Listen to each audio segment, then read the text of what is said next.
Assalamualaikum. Halo teman-teman semuanya, ketemu lagi nih di channel YouTube aku, Irmal Dairiani.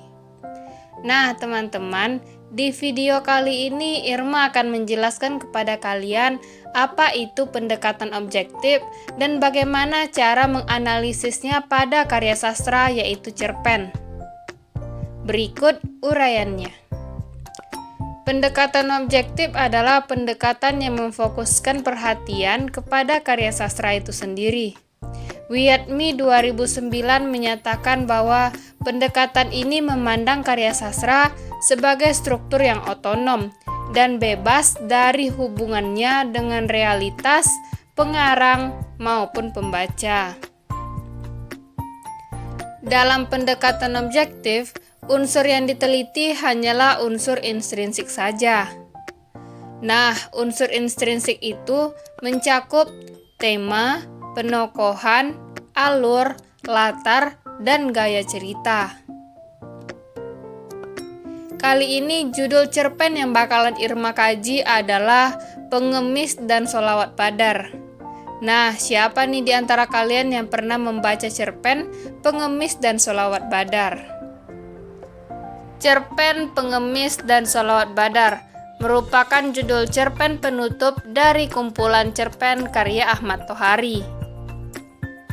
Nah, berikutnya kita akan mulai menganalisis cerpen Pengemis dan Sholawat Badar menggunakan pendekatan objektif. Yang pertama, kita akan mulai mengkaji pada tema. Tema adalah sesuatu yang menjadi dasar cerita. Untuk menemukan tema, cerpen dilakukan dengan cara yang pertama, persoalan yang paling menonjol. Yang kedua, persoalan yang paling banyak menimbulkan konflik. Nah, dalam cerpen Pengemis dan Sholawat Badar, persoalan yang paling menonjol dapat dilihat pada kutipan berikut. Suasana sungguh gerah, sangat bising, dan para penumpang tak berdaya melawan keadaan yang menyiksa itu. Dalam keadaan seperti itu, harapan para penumpang hanya satu, hendaknya supir cepat datang dan bus segera bergerak kembali untuk meneruskan perjalanan ke Jakarta. Namun, laki-laki yang menjadi tumpuan harapan itu kelihatan sibuk dengan kesenangannya sendiri. Supir itu enak-enak bergurau dengan seorang perempuan penjual buah. Tohari 2005 halaman 63. Dari kutipan tersebut diketahui bahwa persoalan yang paling menonjol adalah keadaan yang sangat menyiksa yang sedang dialami para penumpang.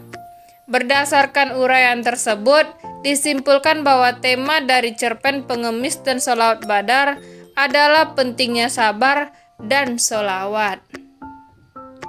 Yang kedua adalah tokoh dan penokohan. Tokoh sendiri dapat digambarkan pada tokoh kondektur. Penokohan kondektur dapat dilihat pada kutipan berikut.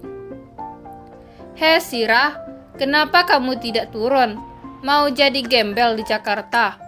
Kamu tidak tahu gembel di sana pada dibuang ke laut untuk dijadikan rumpon. Tohari 2005 halaman 65. Nah, dari kutipan tersebut dapat disimpulkan bahwa tokoh kondektur adalah seorang yang pemarah dan kurang berperi kemanusiaan. Hal itu disampaikan pengarang secara tersurat. Yang ketiga adalah alur. Analisis alur dalam cerpen Pengemis dan Sholawat Badar karya Ahmad Tohari meliputi awal, tengah, dan akhir. Alur awal meliputi perkenalan tokoh, latar, dan awalan konflik. Alur tengah meliputi pertikaian, puncak dari konflik cerita, yaitu pada saat dua awak bus antara supir dan kondektur bertengkar. Alur akhir merupakan penyesalan dari jalannya cerita. Yang keempat adalah latar. Yang pertama adalah latar waktu. Latar waktu dapat diketahui pada kutipan berikut. Bus yang aku tumpangi masuk terminal Cirebon ketika matahari mencapai puncak langit. Berdasarkan uraian tersebut, disimpulkan bahwa latar waktu dalam cerpen adalah siang hari. Yang kedua adalah latar tempat. Latar tempat dapat dilihat pada kutipan berikut. Bus yang aku tumpangi masuk terminal Cirebon ketika matahari hampir mencapai puncak langit. Nah, dari kutipan tersebut diketahui bahwa latar tempatnya adalah di terminal Cirebon. Yang ketiga adalah latar sosial.